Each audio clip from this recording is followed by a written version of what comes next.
দেখছেন এটি নিউজ। আমন্ত্রণ জানাচ্ছি আমাদের নিয়মিত আয়োজন হ্যাপেনিং পয়েন্টের আজকের পর্বে। আপনাদের সাথে আছি আমি এস.এম. আব্দুল শাকুর। দর্শক, পথ দেখাতে কাউকে না কাউকে এগিয়ে আসতে হয়, তিনি হন পথপ্রদর্শক। আর এই পথপ্রদর্শকরা যখন রাজনীতিতে নিজেদেরকে ইনভলভ করেন তখন তারা হয়ে যান রাজনৈতিক নেতা। এই রাজনীতি নিয়ে আপনার কিংবা আমার ইতিবাচক কিংবা নেতিবাচক আলোচনা থাকতে পারে, কিন্তু কাউকে না কাউকে কিন্তু নেতৃত্ব দিতেই হবে। সেই নেতৃত্বের মানুষগুলোই হয়ে উঠবেন এক একজন করে রাজনৈতিক। সেটা হতে পারে তরুণ কিংবা হতে পারে সিনিয়র সিটিজেন। আমরা এরকম বিষয় নিয়ে আলোচনা করব। আর আজকের হ্যাপেনিং পয়েন্ট আমরা সাজিয়েছি বর্তমান সময়ে তরুণদের রাজনীতি, এবং আমাদের সঙ্গে একজন তরুণ রাজনৈতিক বিশ্লেষক আছেন, রাকিব আল হাসান। তাকে আমরা স্বাগত জানাচ্ছি আমাদের আজকের আয়োজনে। আপনাকে ধন্যবাদ আমাকে আমন্ত্রণ জানানোর জন্য। আমরা বলছিলাম যে নেতৃত্ব একটি খুবই প্রয়োজনীয় বিষয়, এবং কাউকে না কাউকে পথ দেখাতে হয়, এবং দেখানো পথেই অনেকে হেঁটে যান, এবং সেই পথেই আসে পরিবর্তন ইতিবাচক নেতিবাচক যাই হোক না কেন, পরিবর্তন কিন্তু আমরা চাই। তবে সামগ্রিকভাবে কিন্তু ইতিবাচক পরিবর্তনের পথ চেয়ে আছি আমরা অনেকেই। আমরা বর্তমানে 5ই আগস্ট পরবর্তী বাংলাদেশের যে বিনির্মাণ চলছে, সেখানে তারুণ্যের একটা আধিক্য দেখছি। তারুণ্যরাই বদলাবে বাংলাদেশ, এমনটাই হয়তো আমরা অনেকেই স্বপ্ন দেখি। এই সামগ্রিক বিষয়টাকে 5 আগস্ট পরবর্তী তরুণদের যে রাজনৈতিক প্রেক্ষাপট কিংবা এগিয়ে চলা, সেটাকে কিভাবে দেখেন? হ্যাঁ, আপনাকে আবার ধন্যবাদ। দেখুন, 5ই আগস্টে হচ্ছে কি বাংলাদেশে যে গণঅভ্যুত্থানটি রচিত হয়েছে, এবং গণঅভ্যুত্থান পরবর্তী যে বাংলাদেশের বর্তমান গত 6 মাসে আমাদের যে প্রফেসর ডক্টর ইউনূসের অধীনে যে অন্তর্বর্তীকালীন সরকার রান করছে বাংলাদেশ, এবং সেখানেও যেহেতু আমাদের এই বিগত যে আন্দোলনটি পুরো বাংলাদেশের একটি ম্যাস মুভমেন্ট ছিল, বাট ফ্রন্ট লাইনে যেহেতু ছাত্র জনতায় ছিল, তো সেখানে হচ্ছে কি ছাত্ররাও এখানে মূলত প্রাধান্য দিচ্ছে বেশি। এবং আপনি যদি দেখেন আমাদের রাজনৈতিক বাস্তবতায় আমাদের দুটি যে মেইন রাজনৈতিক দল, এবং সেই রাজনৈতিক দলের বাইরে আমাদের দীর্ঘদিন থেকে আমাদের হচ্ছে কি একটি তরুণদের একটি রাজনৈতিক দলের একটি বিশাল জন আকাঙ্ক্ষা ছিল, এবং সেই আকাঙ্ক্ষার বাইরে থেকেও এই তরুণদের যে রাজনীতি গঠনের যে প্রক্রিয়া, সেটিকে অবশ্যই সাধুবাদযোগ্য। এবং আপনি যদি দেখেন আরও বেশি কেন দরকার, আপনি যদি দেখেন আমাদের যে ডেমোক্রেটিক যে কান্ট্রিগুলা, ডেমোক্রেটিক যে প্র্যাকটিস চলে, আপনি যদি দেখেন ইন্দোনেশিয়া, ভারত সবচেয়ে বড় ডেমোক্রেটিক কান্ট্রি, তারপরে ইন্দোনেশিয়া, ইভেন মালয়েশিয়া, এখানে হচ্ছে আপনাদের অনেকগুলো রাজনৈতিক দল। এখন যখন অনেক বেশি রাজনৈতিক দল থাকবে, তখন হচ্ছে কি আপনার পলিটিক্যাল প্রেশারটা বেশি থাকে, এবং হচ্ছে কি পিপলের অনেক কিছু চয়েস করার সুযোগ থাকে। আর আমাদের বাংলাদেশের রাজনীতি ব্যবস্থা যদি আপনি দেখেন, আমাদের মোটা দাগে যে 4টি ফেয়ার ইলেকশন হয়েছে, এবং সেই 4টি ফেয়ার ইলেকশনে দুটি দলে ঘুরে ফিরে ক্ষমতা এসেছে। তো আমাদের পরিবর্তন তাদের মধ্যে হয়েছে, এবং আমাদের এখানে তৃতীয় পক্ষকে চয়েস করার খুব বেশি সুযোগ নেই। তো সেই জায়গা থেকে যদি আমাদের, তাছাড়াও আমাদের আরেকটি বড় অংশ হচ্ছে কি আমাদের দেশের রাজনীতির বড় একটি অংশে তরুণ। আপনি যদি জানেন বড় একটি অংশে তরুণ, 4.5 কোটি 5 কোটি নতুন ভোটার, এবং আপনি যদি দেখেন এখানে আমাদের 84 লক্ষ গ্রাজুয়েট বেকার রয়েছে। এবং আমাদের ইতিহাস যদি আপনি পর্যালোচনা করেন, সে 52, 54, 62, 66, 69, 71 কিংবা 90 প্রত্যেকটি আন্দোলনই আসলে ছাত্রদের নেতৃত্বেই হয়েছিল, ছাত্ররাই ফ্রন্টলাইনে ছিল। তো সে জায়গা থেকে ছাত্রদের এই রাজনীতির বাস্তবতা একটি মানে দারুণ একটা উদ্যোগ। এবং আরেকটি বিষয় হচ্ছে ধরেন আমাদের যে মূলধারা যে রাজনীতি দলগুলো, আমি যদি মূলধারা রাজনীতি 4টি দলের কথাই বলি, ধরেন বিএনপি, আওয়ামী লীগ, জামাতি ইসলামী এবং জাতীয় পার্টি, প্রত্যেকটি দলের ধরেন তাদের যে ছাত্র উইং রয়েছে, কিংবা আপনি যদি ডিসিশন মেকার বা পলিসি মেকিং দেখেন, সেই পলিসি মেকিংয়ে আসলে কিন্তু ছাত্রদের খুব বেশি প্রাধান্য থাকেন, অবশ্যই নেই। এখন এই বর্তমান রাজনীতিতে যে ছাত্রদের তরুণ নেতৃত্বে একটা রাজনীতি দল গঠন করতে যাচ্ছে, বা সামনে আমাদের একটা রাজনীতি দল আসছে, তো সেটিকে আরও বেশি আমি সাধুবাদ দিতে চাই। কারণ হচ্ছে তারা এখানে মূল পলিসি মেকিংয়ের ভূমিকায় এবং ইমপ্লিমেন্টেশনের ভূমিকা তারা থাকবে। আমার এখানে একটা প্রশ্ন, যে আসলে এখন নতুন একটা রাজনৈতিক দল যখন গঠন হবে, ভোটের রাজনীতি কিংবা প্রেশার গ্রুপ দুটোর মধ্যে কিন্তু অনেক রকমের পার্থক্য আছে। আপনি যেটা বলছিলেন যে ঘুরে ফিরে এর আগে যে 4টি ফেয়ার নির্বাচনের কথা বলছেন, সেখানে কিন্তু ওই দুটো দলের মধ্যেই কিন্তু পরিবর্তন হয়েছে ক্ষমতার, নতুন কোনো পক্ষ আসে নাই। সেটা কি আসলে ভোটারদের চাওয়া না চাওয়া, নাকি আসলে সেরকম কোনো প্ল্যাটফর্ম এতদিন তৈরি হয়নি বলে তৃতীয় পক্ষের দেখা দেয়নি? এটা আসলে দুটি কারণে রয়েছে। আপনি যদি দেখেন আমাদের মূলধারার যে রাজনীতি শক্তির বাইরে, এখন ধরেন যারা আমাদের যে সেই সুযোগটি ছিল 71 পরবর্তী সময় যখন জাসদ গঠন করা হয়, তখন সেই সুযোগটি ছিল। কিন্তু আসলে ব্যাপারটা হচ্ছে কি আমাদের যারা ব্রিলিয়ান্ট তরুণ, তারা হচ্ছে কি আসলে কোনো না কোনো দলের দিকে ডাইভার্ট হয়ে যায়। তাদের আসলে নিজস্ব প্ল্যাটফর্ম উদ্যোগে সেই সুযোগটি কম থাকে। তো সেই জায়গা থেকে তারা আসলে গত টার্মগুলোতে তারা আসলে সেভাবে নিজেদেরকে বিকশিত করতে পারেনি।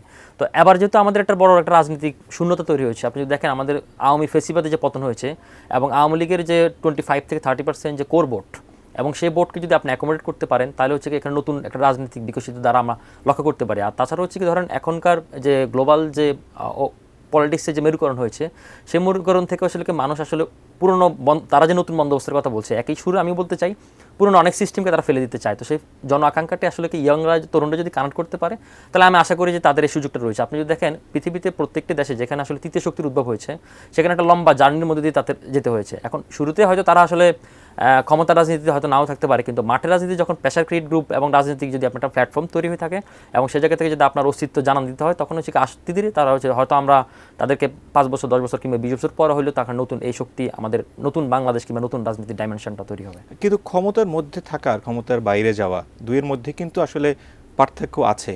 বাট আপনি হয়তো প্রশ্ন এখানে উত্তর দিতে পারেন যে যদি শুরু না হয় তাহলে দেখবো কিভাবে আমরা, এটাও হয়তো তার অ্যান্সার হতে পারে। কিন্তু তরুণরা যে রাজনৈতিক প্ল্যাটফর্ম ঘোষণা করছে খুব শীঘ্রই, 26 ফেব্রুয়ারি আমরা এরকম একটা জায়গাতে আমরা দেখেছি। তবে সেই জায়গাতে নতুন যে রাজনৈতিক দল হবে তাদের এজেন্ডা কি হবে সেই বিষয়গুলো নিয়ে আমরা আলোচনা কিন্তু করব, যে নতুন রাজনৈতিক দল গঠন এবং নতুন রাজনৈতিক দল গঠনের ক্ষেত্রে যে আলোচনাগুলো আমরা এতক্ষণ বা এতদিন ধরে শুনছি, হয়তো খুব শীঘ্রই হয়তো সেটা আমরা আনুষ্ঠানিকভাবে তার রূপও দেখতে পাবো। কিন্তু সরকারের মধ্য থেকে এরকম রাজনৈতিক দল গঠন হয়ে তারপরে আনুষ্ঠানিক যদি ঘোষণার কোনো বিষয়গুলো থাকে, যেটা নিয়েও আলোচনা সমালোচনা বিভিন্নভাবে আমরা দেখছিলাম, সেটাকেও বা আপনি একজন তরুণ রাজনৈতিক বিশ্লেষক হিসেবে কিভাবে মূল্যায়ন করেন? আচ্ছা, আমার ব্যাপারটা হচ্ছে কি, ধরেন আমাদের 5ই আগস্ট পরবর্তী সময় যখন 8ই আগস্টে অন্তর্বর্তীকালীন সরকারটি গঠন হয়, তো সেখানে আসলে ছাত্রদের যে মানে সরকারে পার্টিসিপেশন করাটা পার্সোনাল ওপিনিয়ন হচ্ছে কি আমি এটাকে সাপোর্ট করে নিই, এক নম্বর কথা। 2 নম্বর কথা হচ্ছে ধরেন আপনি তখনই যদি ওরা যে প্রেশার ক্রিয়েট গ্রুপগুলা রেডি করেছিল তারা যদি সেখানে থাকতো, তাহলে হচ্ছে জনগণের কাছে তাদের যে দায়বদ্ধতা ছিল কিংবা তাদেরকে বিতর্কিত হওয়ার সেই সুযোগটি থাকতো না। এবং তখনই যদি তারা পলিটিক্যাল পার্টিটি ঘোষণা করতো, ইংলিশে একটা প্রবাদ আছে যে while the iron is hot hit the iron while it is hot. তা আসলে যখন যোগ্য যে খুব মারা, তা আসলে আমার কাছে মনে হচ্ছে তারা সেই ট্র্যাক থেকে কিছুটা দূরে সরে এসেছে, মানে দূরে সরে গিয়েছিল গত 6 মাসে। তাদের এই রাজনৈতিক দলের আকাঙ্ক্ষাটা আসলে কিংবা বাস্তবায়নটি আর 6 মাসে হওয়া উচিত ছিল, এক নম্বর কথা। 2 নম্বর কথা হচ্ছে আপনি যখন ক্ষমতায় থেকে দল গঠন করবেন এবং জনাব নাহিদ ইসলাম তিনি পদত্যাগ করে দলের পার্টি ঘোষণা জয়েন করবেন এখানে, তো আলটিমেটলি এটাকে আসলে ওয়ার্ল্ড পলিটিক্স প্যারামিটারে আপনাকে এটাকে কিংস পার্টি বলা হয় আর কি। এবং আপনি যে নামে ডাকুন না কেন সেটাকে আসলে কিংস পার্টি হয়। আর তাছাড়া বড় কথা হচ্ছে বাংলাদেশে অতীতে আমরা কিংস পার্টি দেখেছি, আমাদেরকে জাতীয় পার্টিকে কিংস পার্টি বলা হয়, অনেকে বিএনপিকেও কিংস পার্টি অভিযোগ করা হয়, সেটা সমস্যা না। কিন্তু সমস্যা হচ্ছে কি, তখন আপনি অতীতে আমরা যখন জিয়াউর রহমান দেখেছিলাম, তিনি ঘোষণা দিয়ে কিংস পার্টি ঘোষণা করেছেন যে তিনি ক্ষমতামুখী হওয়া বহুদলীয় গণতন্ত্র প্রবক্তা এবং একই সাথে তিনি ডেমোক্রেটিক পথে হাঁটতে চেয়েছেন, তিনি ঘোষণা দিয়ে গিয়েছিলেন নাকি। কিন্তু এই মুহূর্তে আসলে আমাদের এই তরুণ যে রাজনৈতিক দল যে তারা গঠন করছে তারা আসলে সেটি স্বীকার করছে না। তো যদি আপনি স্বীকার না করে যখন এই একটা ছলচাতুরি করবেন, একটা কৌশল অবলম্বন করবেন, তো সেটাও আসলে একটা মুনাফিকি চরিত্র আর কি। তা আমাদের যে রাজনীতিবিদদের যে চিরাচরিত মুনাফিকি চরিত্র, সেই চরিত্র থেকেও আসলে তারা এখানে বেরোতে পারছে না। এবং তারা যে নতুন বন্দোবস্তের কথা বলছে, তাহলে তো সেই পুরনো বন্দোবস্তের দিকে তারা হাঁটছে। আরেকটি বিষয় হচ্ছে ধরেন তাদের এই পার্টি গঠনের পর থেকে যখন আরেকটা জিনিস আমি দেখি, ধরেন নাহিদ ইসলাম কিন্তু সরকারে ছিল, এখন তিনি এখন আছেন, মানে তিনি পদত্যাগ করে এখানে জয়েন করবেন, তারপরে যখন তিনি ভোট চেতে যাবেন তখন জনগণের কাছে তিনি কি উপস্থাপন করবেন? কারণ গত 6 মাসে আমি খুব বেশি দৃশ্যমান কাজ দেখিনি।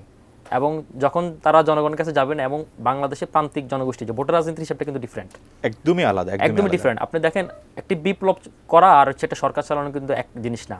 আপনি যদি দেখেন বিপ্লব এখানে কিংবা গণ অভ্যুত্থান, সেখানে মাস পিপলের কন্ট্রিবিউশন থাকে, এখানে পিপলকে আপনি নানাভাবে ট্রিগার করে রাস্তা নামানো যায়, আন্দোলনমুখী করা যায়। কিন্তু ভোটার রাজনীতি কিংবা রাষ্ট্র চালানোর রাজনীতি ফুল ডিফারেন্ট। এবং আমাদের যেহেতু ভোটার রাজনীতি এখনও ধরেন মার্কা কেন্দ্রিক কিংবা দলীয় কেন্দ্রিক, তো সেই জায়গা থেকে তারা নতুন দলরা কতটুকু প্রাধান্য পাবে কিংবা কতটুকু জনগণের দৃষ্টি আকর্ষণ করতে পারবে বা তাদের এজেন্ডা কী হবে, আলটিমেটলি তারা এখন ঘোষণা করেনি তাদের ম্যানিফেস্টো বা তাদের রূপরেখা। তো কিন্তু এখন পর্যন্ত গত 6 মাসে কিংবা তাদের যে রাজনৈতিক প্রক্রিয়ার যে ধাবমান প্রক্রিয়া, সেখানে আসলে খুব উল্লেখযোগ্য কোনো বেশি কিছু আমার চোখে পড়েনি। আমি এটার সাথে একটু রিলেট করতে চাই, এরা যেহেতু সরকারে আছেন এবং এদের মধ্যে থেকে কেউ কেউ হয়তো এটার সাথে রিলেটেড আছে, প্রেশার গ্রুপ সহ সবাই মিলেই তো আসলে এখন রাষ্ট্র পরিচালনার সাথে কোনো না কোনোভাবে ইনভলভ আছে। কিন্তু রাষ্ট্রের বেশ কিছু বিষয়গুলোর মধ্যে শান্তি শৃঙ্খলা এগুলো কিন্তু আমরা মেজার করি এবং সাধারণ জনগণের কাছে এটা কিন্তু খুবই গুরুত্বপূর্ণ বিষয়। বিভিন্ন পণ্যের মূল্য বা দ্রব্যমূল্য সহ নানাবিধ বিষয়গুলো কিন্তু এর মধ্যে আছে। সেই সব যে ইন্ডিকেটরগুলো আছে মোটা দাগে, সেখানে কিন্তু খুব বেশি পরিবর্তন হয়নি। বেশ কিছু জায়গাতে কিন্তু অবনমন ঘটেছে। আমরা সাম্প্রতিক সময় অনেকগুলো এরকম ঘটনা দেখছি, আইন শৃঙ্খলা পরিস্থিতির অবনতি যে হওয়ার যে উপযোগগুলো বা প্রমাণগুলো, সেগুলো কিন্তু আমাদের চোখের সামনেই আছে। সেক্ষেত্রে কি সরকারের ফোকাসটা এই মূল জায়গাগুলোতে নেই বলবো আমরা?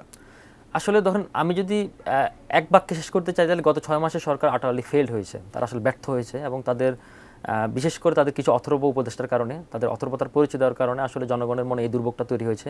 আপনি দেখেন এই সরকারের প্রতি মানুষের অনেক প্রত্যাশা ছিল। আপনি 5 to 10% আওয়ামী দোষর এখনো আছে, কিন্তু মানুষ এখনো প্রত্যাশা তুলে নিয়ে নেয়নি। 5 to 10% যে আওয়ামী দোষর ছাড়া বাকি 90%-এর একটা পপুলার ম্যান্ডেটে তারা সরকার, মানে বাংলাদেশে কোনো সরকার এত বড় ম্যান্ডেট নিয়ে আসছে কখনো এর আগে হয়নি। আপনি যদি দেখেন তো সেই জায়গা থেকে ধরুন তাদের প্রত্যাশার চাপটা অনেক বেশি, এবং কিন্তু বাস্তবতা যদি তারা অনেক কিছু করে ফেলবে সেটা আমরাও ভাবি না। কিন্তু ঘটনা হচ্ছে কি, আপনার যদি মানুষের জনজীবনে আপনি দুর্ভোগটা দূর না করতে পারেন, ন্যূনতম মানুষকে আইনশৃঙ্খলা পরিস্থিতি উন্নয়ন না করতে পারেন, আপনি দেখেন ঢাকায় এখন দিন নাই, রাত নাই, সন্ধ্যা নাই, কোনো টাইমে কিন্তু মানুষ নিরাপদ না। আপনি দেখেন এক এক দিনে অনেক ঘটনা ঘটছে। আপনি দেখেন বাসে, চলন্ত বাসে নারীদেরকে ধর্ষণ করা হচ্ছে। আপনি দেখেন রাস্তাঘাটে, ইভেন আবাসিক এরিয়ার মধ্যে গতকাল রাতে বনশ্রী আবাসিক এরিয়াতে আপনি দেখেন সেখানে একজন স্বর্ণ ব্যবসায়ীকে গুলি করে তার 200 ভরি স্বর্ণ লুটপাট করা হয়েছে। তো এরকম প্রতিনিয়ত ঘটনা ঘটছে। আপনি দেখেন যে কিশোর গ্যাংগুলো খুব উৎপাত বেড়ে গেছে, এবং যেহেতু আপনার আইন শৃঙ্খলা বাহিনী পরিস্থিতি নিয়ন্ত্রণ করতে পারছেন না, একই সাথে দ্রব্যমূল্য, একই সাথে জনমনে সুস্থি যদি না দিতে পারেন, তাহলে হচ্ছে কি মানুষকে যে সংস্কার আপনি গিলাচ্ছেন, সেই সংস্কার কিন্তু 2 দিন পর আপনি গিলাবে না। এবার আপনি দেখেন মানুষ যেহেতু ট্রিগার্ড হয়ে, আপনি দেখেন গত হাসিনা সরকারে কিন্তু তার কিন্তু গ্রাউন্ড রুট বলেন, তার সরকার বলেন, ব্যুরোক্রেসি বলেন, পুলিশ বলেন, সব কিন্তু তার পক্ষে ছিল, এবং তার একটা শক্তিশালী সাংগঠনিক কাঠামো ছিল। এই সরকার কিন্তু সেটা নেই।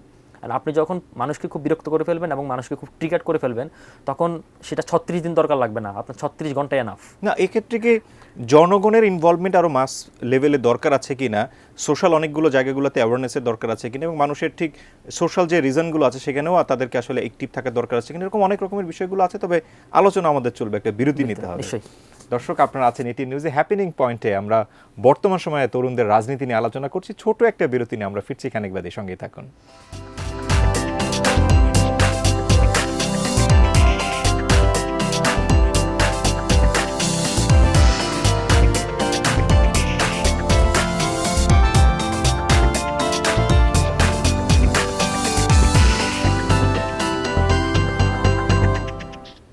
বিরতির পর হ্যাপেনিং পয়েন্টে আরও একবার স্বাগত জানাচ্ছি। বর্তমান সময়ে তরুণদের রাজনীতি, এটি হচ্ছে হ্যাপেনিং পয়েন্টে আমাদের আজকের আলোচনার বিষয়। এবং এই সময়কালে একজন তরুণ রাজনৈতিক বিশ্লেষক রাকিব আল হাসান, তিনি আমাদের সঙ্গে আছেন। তার সঙ্গে আবারও আমরা আড্ডায় যুক্ত হই। আমরা বর্তমান সময়ের রাজনীতি নিয়ে, যার সঙ্গে তরুণরা যুক্ত হয়ে আছে, সে কারণে বর্তমান সময়ে তরুণদের রাজনীতি নিয়ে আমরা কথা বলছি।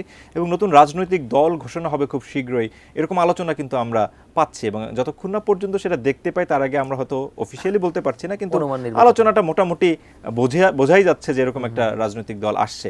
আমরা যেভাবে ফরমেশনগুলো দেখেছি, সেখানে কি হবেন, আহ্বায়ক থাকবেন, সদস্য সচিব থাকবেন, এবং দলের মধ্যে কারা কারা আসবেন, নেতৃত্বে কারা কারা আসবেন, এরকম অনেক আলোচনা কিন্তু আমরা আমাদের দেশের মূলধারার যে সংবাদ মাধ্যম আছে তারা কিন্তু প্রকাশ করেছে। আমরা ধরেই নিচ্ছি যে তার অনেকখানি সত্যতা হয়তো আছে। আমরা এই যে রাজনৈতিক দলটা আসবে, আসলে তাদের কি গাইডলাইনে তারা তাদের দলকে পরিচালনা করবেন, তাদের আশা আকাঙ্ক্ষা কি থাকবে, জনগণেরই বা আশা আকাঙ্ক্ষা তাদের প্রতি কি থাকবে, এবং তারা সেগুলো মেটাবেনি বা কিভাবে, কি মনে হয় আপনার? আচ্ছা, তাদের রাজনীতিক যে ধরুন আমাদের যে মূলধারা যে রাজনীতি দলগুলো, তাদের আসলে মোটিভটা কী, কিংবা তাদের হচ্ছে কি আইডিওলজিটা কী। ধরেন আওয়ামী লীগ তো ধরেন মুক্তিযুদ্ধের চেতনা বিক্রি করে গত 17 বছর ধরে ছিল। জামাত ইসলামী তারা ইসলাম ধর্ম কেন্দ্রিক দল। আর বিএনপি হচ্ছে মূলত মোটা দাগে বাংলাদেশের ন্যাশনালিস্ট একটি দল, যারা জাতীয়তাবাদীকেই প্রচার করে। তো এই মুহূর্তে যদি দেখেন আপনি, এই ছাত্র আন্দোলনের তাদের যে প্যাটার্নটা রয়েছে, তাদের যে গ্রুপগুলো রয়েছে, জাতীয় নাগরিক কমিটি, বৈষম্যবিরোধী ছাত্র আন্দোলন, নতুন আরেকটি ছাত্র সংগঠন তারা ঘোষণা দিয়েছে, এখন অফিসিয়ালি অ্যানাউন্স করেনি। তো তিনটিতে আপনি যদি দেখেন, সেখানে আসলে ধরেন সর্বদলীয় ছাত্র কিংবা সব ধরনের আইডিওলজিটা মিক্সড রয়েছে। তো তারা আসলে সেটাকে ওন করতে চায়, যতটুকু আমি এ পর্যন্ত মানে মধ্যপন্থার একটা অবলম্বন করার বিষয়গুলো আমরা দেখেছি। সেখানে এরদোয়ানের রাজনৈতিক দল, আমরা ইমরান খানের রাজনৈতিক দল, এরকম অনেকগুলো দলের কিন্তু তাদের যে মতাদর্শ কিংবা যে মেথডে তারা দল গঠন করেছেন, এমন আলোচনাও কিন্তু আমরা শুনেছি। হ্যাঁ, তারা নিজেরাই সেটা প্রকাশ্যে বলেছে, তারা 4টি রাজনৈতিক দলকে তারা আইডিওলজি হিসেবে তারা একটা ব্লেন্ডিং করে তারা করতে চায়।